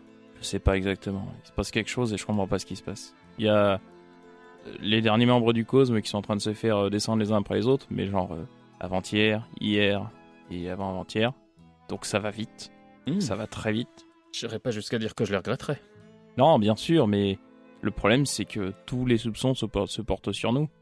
Et même entre nous, on s'est vu hier soir et moi-même je sais plus à qui je peux faire confiance. Alors évidemment Jeanne Lépine, c'est la fille du préfet, voilà. Eugène, enfin vous vous réveillez? Quoi donc? C'était forcément ce qui allait arriver dans votre groupe. Je pensais que vous, parmi tous les quatre, l'auriez compris. Et elle est arrivée quoi? Et enfin votre groupe ne tient pas la route, Eugène. Ah mais d'accord, mais de là à ce que l'un d'entre nous commence à dézinguer tout seul... Eugène, vous n'avez jamais eu de but commun. Chacun d'entre vous ne fait que suivre un objectif personnel, une ambition personnelle. Et bien sûr qu'à un moment, l'un d'entre vous allait se retourner contre le reste, ou faire des choses qui allaient nuire à tout le monde sans s'en soucier. Me serais attendu à Paul Ponce, moi, personnellement. C'est celui qui me semblait être le plus prompt à partir en claquant la porte. Je vous le dis, il ferait pas de mal à une mouche. Enfin, pour ainsi dire. En tout cas, il chercherait pas à la tuer, quoi. Ah, c'est vous qui le dites. Évidemment, je suis qu'une femme avec son intuition. Voilà, je suis contrarié. Je suis contrarié parce que cette histoire, ça devient n'importe quoi. Mon petit Eugène, nous autres qui suivons les voies sombres, les voies obscures, les voies occultes, nous savons que ça ne peut être qu'un chemin solitaire. Ce qui est étonnant, c'est que vous n'admettiez pas le fait qu'il faut que vous aussi, vous fassiez un chemin solitaire. Pourquoi le regrettez-vous? C'est le seul chemin de la liberté. Peut-être parce que c'était la première fois de ma vie que j'avais l'impression d'avoir trouvé une famille. Ce n'était pas le cas avec votre patron? Ça aussi, ça s'est pas mal écroulé ces derniers mois. Je suis d'accord, mais vous aviez une famille avant de trouver ce petit club de monsieur Monroy. N'allez pas croire que Monroy est une figure paternelle que pour vous, quand même. En tout cas, vous avez quelque chose de commun avec toutes les vraies familles, mon petit Colin. Vous êtes parfaitement dysfonctionnel, comme dirait monsieur Sigmund Freud. Vous avez les mêmes relations tordues, biscornues, en travers, de trahison qu'une véritable famille. Alors de quoi vous plaignez-vous? Ah, eh bien ça doit être monsieur Monroy qui vient se plaindre de vous auprès de moi. Peut-être vous laisser du coup. Ben non, restez, voyons. De toute façon, vous n'allez pas partir par l'arrière comme un voleur. Qu'est-ce que nous croirions? Que nous sommes amants, alors que nous ne le sommes pas encore. Ce serait dommage. Monsieur Monroy, on vous introduit dans le salon de Philippine de Brécy, où se trouve déjà Eugène Colin, interloqué. Il a un petit verre d'alcool à la main, la bouche pendante, un sourcil froncé, et il cherche soit son air, soit ses mots. Monsieur Monroy. Je pense que ça se verra sur ma tête que le soleil s'est levé avant moi aujourd'hui. Eh bien, à ce rythme-là, tout votre petit club va maintenant se réunir chez moi. Monsieur Colin? Ouais, monsieur Monroy. Que me vaut l'honneur? Eh bien, pour ne pas changer, je viens vous demander de l'aide. Vous avez prouvé plusieurs fois que vous êtes capable d'analyse et de réflexion, on va dire, au-delà de ce que nous pouvons, nous, avec nos esprits limités. Je pense que vous ne l'ignorez pas, actuellement il y a une vague de meurtres parmi les anciens, enfin désormais anciens propriétaires du Cosme, et nous sommes accusés. J'aimerais... Non, vous n'êtes pas accusé. C'est tout comme. Nous sommes suspects en tout cas. Moi, ce que j'aimerais savoir, c'est qui se cache derrière vraiment tous ces agissements. 2 femmes, apparemment. Je pense, et Philippine Bressieux verra, le visage de Mauroy va s'assombrir considérablement. J'ai été averti qu'il y avait l'attentat cette nuit. J'étais en train de me pinter la gueule à mon bar habituel et je suis allé voir. Il y avait l'inspecteur Lemar qui était là-bas. Et puis j'ai fait le tour un peu du quartier, j'ai posé des questions. Il y avait une femme de ménage qui m'a parlé un peu. C'était la femme de ménage du notaire. Et non seulement Meunier était là-dedans, donc d'une pierre deux coups j'ai envie de dire, mais apparemment elle aurait vu 2 femmes présentes qui tournaient autour du bâtiment, dont une de la haute. Vous voyez ce que je veux dire? En me tournant vers Philippine de Bressy, je vois tout à fait ce que vous voulez dire. Quoi? Dites-moi, mademoiselle de Bressy, Oui. vous avez motif vous aussi à entamer une quête de revanche personnelle après Quoi tout ce qu'ils vous ont fait? Non, monsieur Mauroy, ce n'est absolument pas cela. Quoi? Il me semble que Jeanne vous avait remis la clé de la chapelle noire en plus. Voyez-vous, j'ai le goût de l'achever, monsieur Mauroy. Dans ma branche, on va au bout des choses. Je m'attendais à avoir des réponses, je m'attendais pas à voir celle-ci, je dois l'avouer. Et Philippine, Mais nous sommes amis. Vous m'auriez posé la question, je vous aurais dit de suite. Enfin. mais je vous aurais pas posé la question. Je vous aurais pas suspecté une seule seconde. Pas pour ça. Vous êtes d'un vieux jeu, Eugène, comme si une femme ne pouvait pas faire une chevauchée meurtrière comme un homme. Mais c'est pas une question d'une femme ou pas. Bon, il y a ça aussi, mais c'est pas que ça. Ah bon? Philippine, Qui de nous deux a tué le plus de gens, Eugène, dans cette affaire? mademoiselle de Bressy, ce n'est pas un concours. Ce Philippine, n'est pas un concours, c'est une affirmation. la deuxième femme. Qui est-ce? Je vous laisse à vos réflexions, monsieur Mauroy. Mes réflexions commencent déjà un petit peu trop à aller assez loin. Pour employer le langage fleuri des hommes tels que j'aime, moi, j'assume mes actes, mais je ne suis pas une balance. Ne me dites pas que c'est elle. Je ne Philippine. dis rien. Je dis que nous avons supprimé le chef de la meute de loups dans les égouts. Mais une meute, ça meurt quand le dernier membre est mort. Sinon, ils reviennent mordre. Mordre férocement. Mordre dans le dos. Et il faut que cette histoire se règle avec la justice, bon sang de bonsoir. On en a déjà fait décaner suffisamment. C'est pour ça que j'enquête sur Hermanteur Piqueral. C'est pour qu'on... Colin, Quoi? Prosper Meunier aurait-il jamais été devant un tribunal? Bon, peut-être pas Prosper Meunier, mais... Maître Cornet aurait-il jamais été devant un tribunal? Que se serait-il passé si Abigail Tucker avait rejoint les États-Unis? Oh, et croyez bien qu'elle avait de nombreux plans de revanche pour tous les membres de votre groupe. Vous pensez que c'est Hermanter qui a essayé de vous faire tuer en prison? Quoi? C'est- Bah évidemment. Mais bien sûr que non, c'est Abigail Tucker qui a essayé de vous faire tuer en prison. Hermanter, il s'en fout de vous. Il a récupéré le travail de son père. C'est celui qui a le moins perdu dans l'histoire. Il s'est vengé d'une manière bien plus terrible envers vous, Hermanter. Il vous a fait perdre votre quartier, tous vos liens avec la rue. Il vous a transformé, selon ses propres dires, moi je trouve ça charmant. Il vous a transformé en ce que vous détestiez le plus, un bourgeois. Comment ça, c'est propre à dire? Qu'est-ce que vous en savez? On était que tous les deux. Vous avez oublié que j'ai accès à la chapelle noire ou vous n'avez pas oublié que j'ai accès à la chapelle noire, mon cher petit Colin? Vous parliez de famille? La famille, ça agit pour les biens de tous ses membres. Espèce café de est sorcière. délicieux. Et je lui saute à la gorge. Je vais me jeter sur Colin et Philippine pour les séparer. Alors, on va faire un petit combat tous ensemble, hein? Une réussite. À 1 et 2-10. Vous arrivez à vous jeter sur Philippine de Bressy, Colin. Elle s'esquive juste au moment où Monsieur Mauroy vous plonge dessus et vous écarte. Mais ça n'a pas empêché qu'on a entendu une détonation. Monsieur Colin, vous perdez 2 blessures. Une balle vous a atteint. Philippine se redresse. Elle ne vous braque pas, Monsieur Mauroy. Peut-être serait-il temps d'appeler les secours, Edmond. Vous savez que ça vient de vous incriminer. Ah bon? Un homme s'est jeté sur moi pour me tuer, je me suis défendu. Au fait, il est venu sans s'annoncer. Ah oui, dans mon salon. Il a un passé criminel, exactement.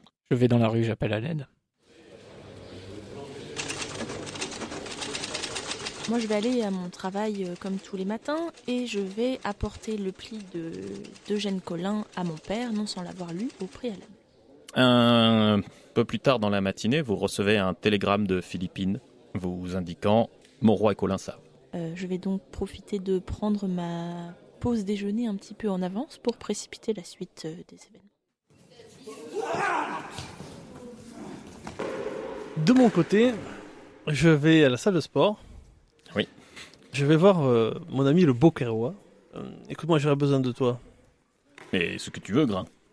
Il y a de grandes chances qu'on m'accuse à tort prochainement. Encore?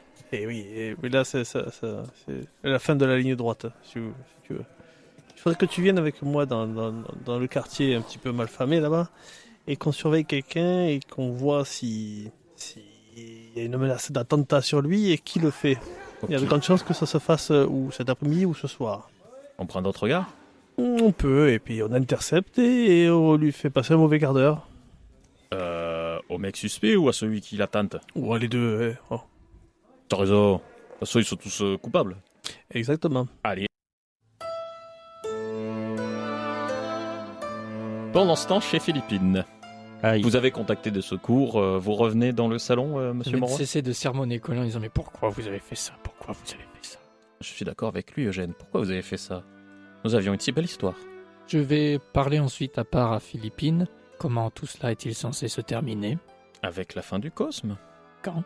Eh bien, aujourd'hui, Hermanter doit disparaître. Et je crois que c'est le dernier. Effectivement. Vous voyez. Et comment vous comptez conclure l'enquête? En même temps, oui. Si elle en fait partie, l'affaire sera classée. Ou vous trouverez un bouc émissaire. Ou il n'y aura pas de grandes avancées significatives. On surveillera tous les quatre un petit moment. Et puis, les choses se tasseront d'elles-mêmes. Ce ne seront pas des gens très regrettés. Puis vous avez beau jeu. Vous avez fait une belle petite opération immobilière avec cette histoire de Cosme, mon cher Monroy. Certes. C'est bien beau de monter sur ces grands chevaux. Coquin. Je ne vous condamne pas plus que ça. Ah, voyez, Jeanne disait que c'est vous qui poseriez le plus de problèmes moraux, finalement. Allez, allons nous occuper du petit Eugène. Dans le quartier, vous tournez, et puis vous retombez sur ce fameux bar, monsieur Ponce, Ah, ok. que vous connaissez. Vous avez reconnu la mouche que vous aviez déjà croisée et qui allait vers le bar. Le bar est ouvert, et il y a un jeune homme attablé au gros tonneau qui est devant l'entrée du bar avec un petit chicoulon de blanc qui est pas sans rappeler le patron, Et de toute façon, je l'avais vu à l'inauguration du Oui. Cosme. bien sûr. Et du coup, il vous reconnaît aussi. Il a l'air parfaitement surpris de vous voir. Je le salue. Il hoche la tête, Ponce, Je peux vous voir? comme vous voyez. Non, mais je peux vous voir avec autre chose que tous ces gens là autour. Il fait bon dehors, c'est le printemps, c'est bien. Vous sert à boire? Non, ça ira. Vous êtes bien gentil. Vous n'êtes pas sans savoir que en ce moment, vous et vos amis, vous tombez comme des mouches. C'est vrai, Et vous n'êtes pas sans savoir que vous êtes à la dernière mouche. pas faux. Eh ben, je suis venu ici pour voir qui fait ça. T'es en train de me dire que vous êtes venu me protéger, Ponce? Alors, protéger pas du tout, mais au moins voir qui c'est. Ah, ben puis c'est sûr que quand elle vous verra, elle aura vraiment l'intention d'agir. Non, mais je vais pas rester en plein milieu. Jeanne, vous arrivez, de loin, personne ne vous a encore vu, et vous constatez que Paul Ponce est en pleine discussion avec Hermanter. Ce qui n'est pas pratique. Non, Mais du coup, je vais remettre ça à plus tard. Je vais faire Ouais. demi-tour. Et puis je vais aller voir la personne suivante sur ma liste. Mais écoutez, on va pas rester là en plein milieu. On va rester un petit peu en retrait et on va voir un petit peu comment ça se passe. qu'est-ce que vous voulez que je réponde à ça, moi? Très aimable. En même temps, j'ai pris mes précautions. Il se trouve que je suis un petit peu plus habitué à l'autoprotection que les autres membres du groupe, qui se sentaient un petit peu meilleurs que ça. Mais, ma foi, si vous avez rien d'autre à faire de votre temps, je vais pas vous en empêcher. Je dirais juste aux membres du quartier de pas vous faire les poches pendant que vous êtes là. Et puis voilà.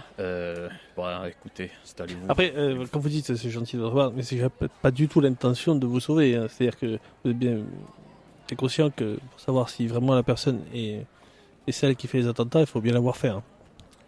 Ouais, non, mais ok, non, mais d'accord, ok, si tu veux là. Faites ce que vous voulez, Ponce. Pendant ce temps, chez Philippine de Brécy, les secours arrivent et commencent à vous bander, monsieur Colin. Et qui vient là? Inspecteur Lemar. L'inspecteur Lemar.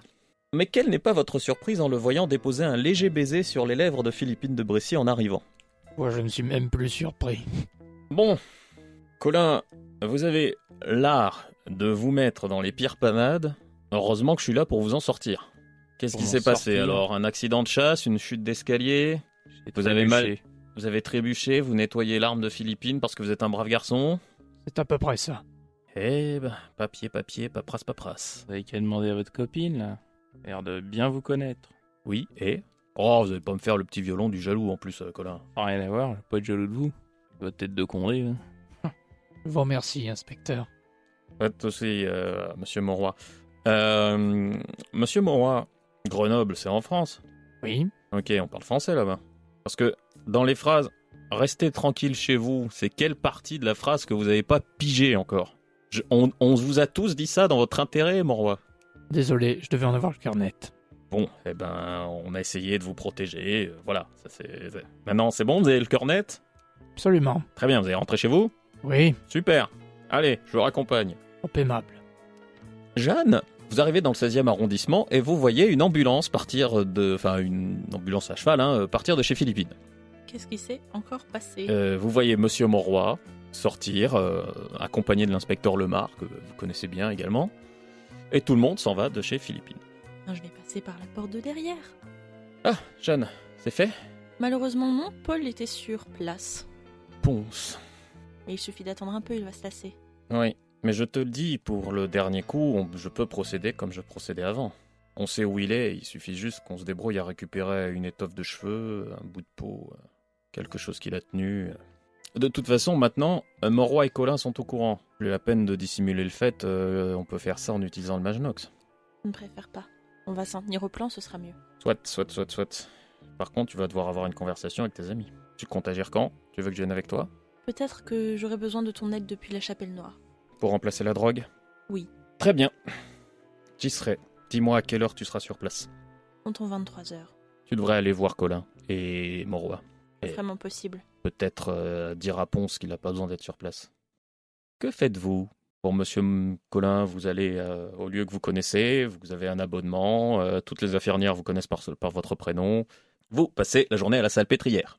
Je suis chez moi à m'occuper de manière très lente et pas passionnée de mes affaires. Monsieur Ponce, vous vous ennuyez ferme du côté de chez Hermentaire. Et d'ailleurs, les troupes s'éclaircissent de votre côté parce que les deux autres lutteurs, en plus du Beauquerrois, bon, ils sont bien gentils, mais ils n'ont pas envie de passer leur vie ici, donc ils rentrent chez eux à un moment. Eh bien, rentrons. Donc la journée se passe. Mademoiselle Lépine, vous faites quoi de votre journée? Alors moi j'ai un programme assez chargé. Je vais envoyer un courrier à Gressac pour lui donner rendez-vous vers 20h. Ouais. Où ça? Dans un quartier pas très loin de chez lui. Et je vais aller installer mon stock de dynamique en sous-sol. Donc ça vous prend bien la journée. Le soir arrive. Tout le monde reste chez soi, donc en 20h. Gressac, Lépine. Dans un petit café d'un quartier tranquille de Paris, autour d'une table. Jeanne, ne m'attendez pas à ce message? Disons que les derniers événements m'ont donné à repenser à vos propositions. Oh, voyez-vous cela? Pas certain que la proposition soit toujours sur la table, mais je vous écoute. Disons que je l'avais refusé parce que vos comparses n'étaient pas très agréables avec moi, dirons-nous. Et nos familles ont eu leur divergence d'opinion, si je puis dire. Appelons ça comme ça. Mais quand vous êtes venu me voir à l'hôpital pour vous excuser, j'avoue vous avoir fait confiance. Je ne suis peut-être pas aussi blanc, chevalier que votre père, mais moi aussi j'ai mes limites. J'aurais une dernière faveur à vous demander. Dites toujours. Chapuis et Morvec, où sont-ils? Ils ont pris un aller simple pour visiter les catacombes. On s'y perd facilement dans les catacombes. C'est profond, c'est sombre, il y a de nombreux tunnels, des plafonds pas toujours très stables. J'attends leur rapport d'un instant à l'autre, d'ici un siècle ou deux. Pas moyen de leur rendre une dernière visite en hommage, j'imagine. Disons que ça risque d'être aussi une visite en aller simple. Je les ai confiés à des gens qui connaissent mieux les catacombes que moi. Très bien. Comme je l'ai dit, je vous fais confiance. Peut-être pouvons-nous trinquer à une paix, une armistice, pourrions-nous dire? Jeanne, je ne suis pas un idiot. J'ai regardé ce qui se passait autour des membres du Cosme ces derniers temps, de loin, sans m'en mêler. Je ne voulais plus avoir affaire, j'ai suivi votre précieux conseil à ce niveau-là. Malgré tout, je reste un policier, et je sais faire 2 plus 2. Quand j'additionne les lignes de la liste des morts, quand je vois les gens qui sont sous surveillance policière et ont des alibis solides, et que je vous vois débarquer avec votre proposition, je trace un trait en bas de mon addition et j'écris Jeanne Lépine. Vous m'envoyez agréablement surprise. J'accepte. Mais à la sûreté, on n'a pas froid aux yeux. Maintenant, je sais que vous n'avez pas froid aux yeux non plus. Quand il faut se salir les mains, on se salit les mains. Vous êtes prête à continuer sur cette voie? En effet, Et il te tend la main par-dessus la table. je la serre. Bonne soirée, Jeanne. Il s'en va. Vous aurez un courrier bientôt, ainsi que votre affectation. Vous devriez poser votre démission assez rapidement. Il s'en va. Vous allez dans les égouts? J'aimerais finir avec Monsieur de Gressac avant ça. D'accord. Je vais donc le suivre. Bien sûr. Il faut faire un jet de trac. Pas de réussite. Il rentre chez lui, en sifflotant, de l'air de celui qui est content. Au détour d'une ruelle, Mhm, avant qu'il n'arrive chez lui, mhm. il risque de prendre une balle dans l'arrière de la tête. C'est possible. Faites-moi un petit jet. Une réussite. C'est toujours une de plus que lui. Il vous avait repéré. Quand vous tirez, il s'est retourné pour essayer de vous tirer dessus également. Mais vous le touchez et il vous rate. Par contre, vous ne faites que le blesser. En bon professionnel, il s'emploie à crier le plus fort possible. Ça commence à s'agiter. Vous entendez au loin le sifflet d'un policier en patrouille. Oui, je vais m'enfuir. Dans les égouts. On frappe à votre porte, monsieur Mauroy. Je regarde par la fenêtre, qui est-ce? Monsieur Lépine. Je lui ouvre. Monsieur Lépine, bonsoir. Il rentre en trombe et en tornade. Il est complètement démonté. Que puis-je pour vous, monsieur Lépine? On vient de me dire que Jeanne avait tiré sur Gressac. Il faut absolument qu'on la retrouve. À votre avis, où est-ce qu'elle peut être? Absolument aucune idée. Est-ce que vous connaissez quelqu'un qui le sait, Mauroy? Oui, madame de Bressy peut le savoir, oui. Très bien, on y va maintenant. C'est l'inspecteur Lemar qui vient vous prévenir, monsieur Collin. Que moi, ce que je voulais faire, c'était, pendant ma convalescence, carrément demander un téléphone et appeler Monsieur Monroy. Gaston répond en disant que Monroy vient de déclarifier ça avec le préfet. Avec le préfet? Oui, rapport à Jeanne qui aurait tiré sur quelqu'un qui sait pas qui. Quoi? Proche. Et là, je vois le Lemar qui rentre. Un peu après, en catastrophe aussi, Et aidez-moi à me lever, là. où est-ce qu'elle pourrait être allée? Eh ben, pourquoi elle retournerait pas chez votre copine? Parce que j'en viens. Philippine n'est pas là-bas non plus. La chapelle. Elle a quoi? La chapelle. Taisez-vous, aidez-moi, on va aller dans les égouts. Dans le quartier, il se passe pas grand-chose, monsieur Ponce. De temps à autre, un jeune du quartier vient vous amener un petit verre de la part d'Hermentaire. Et même le Beauquairois dit le grain, t'avais dit que ce serait pas si tard quand même. Et alors, on va rentrer. On va rentrer chez nous, et puis on verra bien comment ça se passe, et si ça se tasse, si ça se tasse pas, si ça se détasse, ça on verra bien. Ouais. Parce que bon, c'est pas pour dire, mais s'il y a quelqu'un qui veut... Enfin, t'as l'air de l'avoir surveillé toute la journée. S'il lui arrive quelque chose cette nuit, c'est un peu mal quand même. Et par ricochet, un peu moi aussi. Mais il rentre, je te dédouanerai. Et je rentre du coup chez moi aussi. Très bien. Il y a un policier qui vous attend chez vous, en vous pressant de plein de questions pour savoir où est Jeanne. Qu'est-ce que j'en sais, moi? Vous êtes bien, vous. Mais...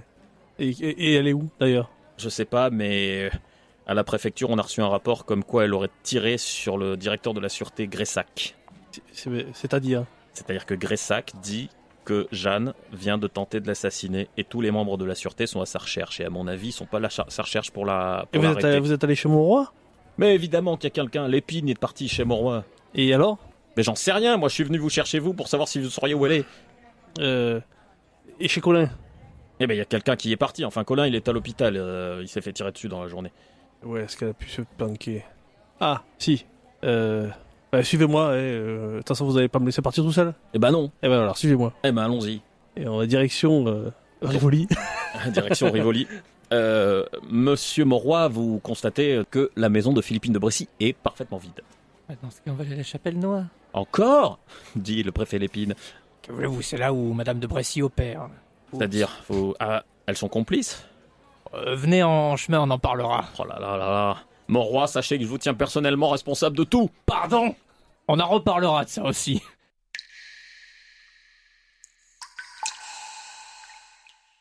Quelque temps plus tard, du côté de la Chapelle Noire vers la rue de Rivoli. Vous vous cachez, je suppose, Jeanne? Oui, l'idée étant de faire exploser la chapelle noire une fois que Philippine de Bressier est dedans. Exactement. J'espère qu'elle ne me verra pas. Alors, quand vous arrivez, elle est déjà là, en fait. Elle a pas mal de préparatifs à faire. Donc, vous arrivez à la Chapelle Noire vers 22h15, 22h30. Philippine est déjà sur place en train de commencer ses préparatifs. Donc, elle a mis sa grande robe de mage Nox. Elle a mis sa photo, la photo d'Hermantère, un plan de Paris, un pendule. Et vous voyez, elle commence ses exercices de respiration pour se concentrer. Vu que j'ai préalablement installé de la dynamite un petit peu partout autour, Oui. Je vais en profiter pour déclencher la charge. Très bien. Faites-moi un jet de track quand même. C'est une réussite mitigée. Vous entendez des échos de pas dans les égouts, mais entre vos battements de cœur, les bruits de Philippine, impossible de connaître la distance, la direction, d'où ça vient, c'est près, c'est loin, vous ne savez pas. Mais il y a d'autres gens dans les égouts. Du coup, je me hâte. Vous ne cherchez pas particulièrement à être discret, tous, même si vous arrivez, vous cherchez à arriver vite. Donc, c'est un jet de sport. Pour Eugène Collin, c'est un échec. 2 réussites réussites pour Paul Pose. Rien du tout. Le préfet Lépide et Monsieur Monroy à Han dans les égouts, ainsi que Monsieur Collin qui a un peu les coutures qui pètent et qui saignent, accompagné de l'inspecteur Lemar. Et Paul Ponce, par contre, traîne son agent de police, l'agent Benoît, qui a un peu du mal à suivre, mais qui vaillamment fait bonne figure. Vous arrivez près de la chapelle, Monsieur Ponce, quand une détonation infernale qui fait vibrer tous les égouts retentit. Jeanne, Paul, vous prenez chacun une blessure. Le souffle vous renverse et vous bouscule. Paul, vous êtes le premier à vous lever pour voir Jeanne qui émerge d'un grand nuage de fumée et de gravats recouverte de terre. Et quand vous vous levez, Jeanne, vous voyez Paul Ponce devant vous avec un policier à l'air hagard derrière lui qui est aux 3/4 sonné. Alors, assez naïvement, je vais partir en courant dans l'autre sens. Ça me semble effectivement naïf. Allez-y, faites-moi un jet de sport. Que faites-vous, Monsieur Ponce? Je pars aussi en courant. Rien. Vous avez 0 réussite et un 1, donc vous vous pétez la tête. C'est ça, c'est les Donc, gravats. en fait, oui, les gravats, il y a une pierre qui roule, et en fait, vous le semez très facilement. Et quitte à aller à un endroit inattendu, je vais aller en direction du quartier.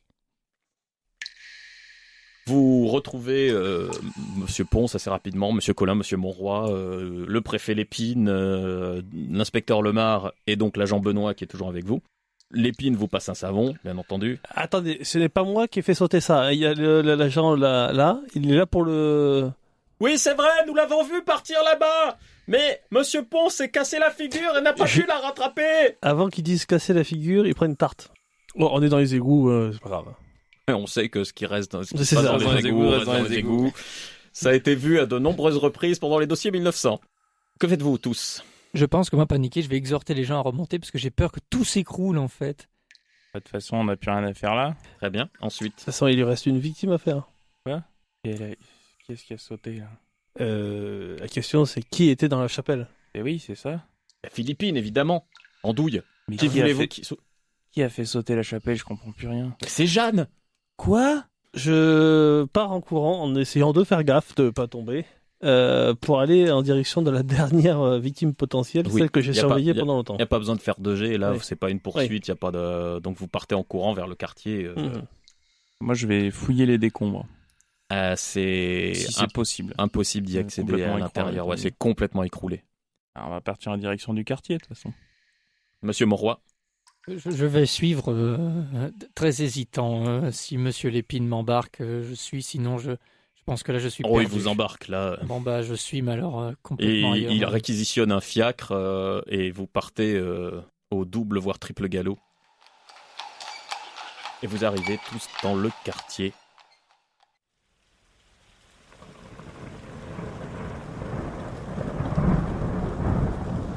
Vous arrivez vers le bar d'Hermantère, où il est sur le tonneau devant avec un chicoulot. Je reste dans le fiacre. Je veux plus assister à ça. Colin, c'est Lépine qui parle. Allez parler à Hermantère. Dites-lui de pas bouger, nous on va se cacher, on va lui tendre un piège. C'est tout ce qu'il nous reste à faire. Eh, j'ai compris. Je suis seul dans le fiacre avec Louis Lépine, c'est ça Oui, du oui. coup Comptez faire quoi pour protéger votre fille, monsieur Lépine? Vous savez qu'elle a toutes les chances d'y rester dans une telle opération. Si je m'interpose, j'ose espérer qu'elle n'a pas sombré suffisamment dans la folie pour m'abattre. C'est pas de vous dont il s'agit, c'est que les autres risquent de l'abattre, elle. Je ne crois pas qu'ils oseraient. Ils la connaissent tous. Et justement parce qu'ils la connaissent tous, vous savez dans quel quartier on est, monsieur Lépine? Ah, je pensais que vous parliez de mes hommes. Je pense un peu tout le monde, je pense que tout le monde est un peu confus. Ça va être compliqué ce qui va se passer. Sur ces entrefaits arrive Paul Ponce. Alors moi, je les calcule pas parce qu'ils sont dans un fiacre. Oui. Et je fais direction le troquet. Là, vous arrivez devant le troquet, il y a déjà Colin et l'inspecteur Lemar. Ponce, Lemar, Colin, Inventaire. tout le monde est venu me protéger. Qu'est-ce qui se passe? Je pense pas qu'il y ait grand monde qui soit là pour vous protéger, Viral. Je sais pas, Ponce a passé l'après-midi à me surveiller. Vous avez une arme, Colin? Toujours. Faites voir. Je lui sors mon pistolet d'ag. On est d'accord que Monsieur Armentaire que voici est la dernière victime de Jeanne. Lemar Du coup, oui. qui intervient en disant on peut pas être sûr de ça. Philippine et Gressac, ça faisait pas partie de l'histoire. Donc en gros, une fois qu'Armentaire sera mort, je dis ça en votre représentant, et n'ayez pas peur, hein. Mais elle n'a plus personne à tuer. Il n'y a aucune raison de rester sur Paris. Où est-ce que tu veux en venir, Paul? J'arme là, je braque Armentaire, hein, avec. Oh, ok, qu'est-ce que tu fais là? Et là, du coup, vous voyez ça? Qu'est-ce qu'il fout, lui? Et Paul, qu'est-ce que tu fais? C'est pas une grille d'arbre, tu vas te blesser, arrête. Je mets un revers de la main à Colin. Ponce, tu fais ça, t'en sors pas vivant, hein. J'ai des hommes à l'intérieur. Je sais. Paul, non! Jeanne, je sais que tu es là. Je sais que Armentaire est ta dernière victime. Mais il serait bien d'en arrêter ici. Sinon, je le fais. Je t'enlève la revanche que tu comptais faire. Et on se retrouve avec beaucoup plus de victimes que ce que tu comptais. Paul, faut vraiment que t'arrêtes tes bêtises là tout de suite. Je sais que ça t'amuse là ce que t'es en train de faire, mais c'est vraiment une idée à la con. Il y a plusieurs ombres, déplacements, des gens qui se déploient sur la rue. Il y a votre père, Jeanne, qui s'avance au milieu de la rue. Ponce a raison, Jeanne. Ça peut s'arrêter maintenant. C'est bien ça qui m'inquiète que ça s'arrête. Vous allez en faire quoi, d'Armentaire? Hein, monsieur Piqueral? Vous allez vous rendre à la police si je vous laisse la vie sauve, peut-être? Moi, s'il y a que ça pour pas canner, c'est pas si mal. Et toi, papa? S'il se rend à la justice, tu vas le condamner? Ou tu vas faire comme avec les autres? Et toi, Jeanne, tu vas faire quoi? Si je le condamne pas, tu vas me faire comme à Gressac? C'est vraiment ça que tu veux, Jeanne? Ça n'a rien à voir. Tu n'as pas trempé dans les affaires du Cosme. Gressac non plus. Il avait 2 hommes qui ont viré. Si Gressac est responsable des massacres du Cosme, je suis autant responsable des massacres que tu es en train de faire, Jeanne. Alors qu'est-ce que je dois faire? Me faire guillotiner aussi? Et Mauroy? Et Colin? Et Ponce? Ça s'arrête quand, Jeanne? Parce qu'après Armentaire, tu trouveras forcément quelqu'un de responsable, non? Ah, mais j'ai plein d'idées de personnes responsables, papa. Et je suis la seule à pouvoir faire quelque chose. Ça a des avantages d'être une femme, quelquefois, finalement. C'est bien. Et Philippine, elle était responsable? Bien sûr qu'elle était responsable. Sans son histoire de magie, là. Tout ça, ça ne serait pas arrivé. Très bien, alors qu'est-ce qu'on fait? On te donne Armentaire. Et après? Tu sais bien que toutes les polices de France vont te chercher. Même moi, je ne pourrai rien faire. Et elles ne te chercheront pas pour t'arrêter, Jeanne, tu le sais bien. Je le sais. Et je suis d'accord avec moi-même là-dessus. C'est pas grave. Ce qui compte, c'est la justice. Ce qui compte, c'est que tout le sombre de Paris s'en aille. Ce qui compte, c'est que moi, je peux faire quelque chose. Une détonation soudaine arrive. Et Armentaire s'effondre sur le tonneau. Au milieu de la rue, votre père a un pistolet fumant dans la main. Et maintenant, Jeanne, c'est moi le suivant? Tu te rends ou tu t'enfuis? Si tu t'enfuis, Dieu m'est témoin, ma fille. C'est moi qui irai te chercher. Eugène, Quoi? j'ai un service à vous demander. Vos histoires d'occulte, là. Ce serait bien que vous arrêtiez. D'accord. Ça me ferait de la peine de devoir vous ranger dans la mauvaise case. Et je vais descendre de mon perchoir et aller à la rencontre de... Qui tombe à genoux au milieu de la rue et, en pleurant, dit à Lemar, arrêtez-la. Ce qui sera la conclusion de cette saison des dossiers 1900. Merci de m'avoir prêté vos oreilles jusqu'au bout. Et si ça vous a plu, n'hésitez pas à vous abonner, à noter, à commenter et surtout à partager. Vous trouverez en description bien sûr les sources et les crédits de cet épisode. On se retrouve très vite. Et n'oubliez pas, rêver, c'est résister.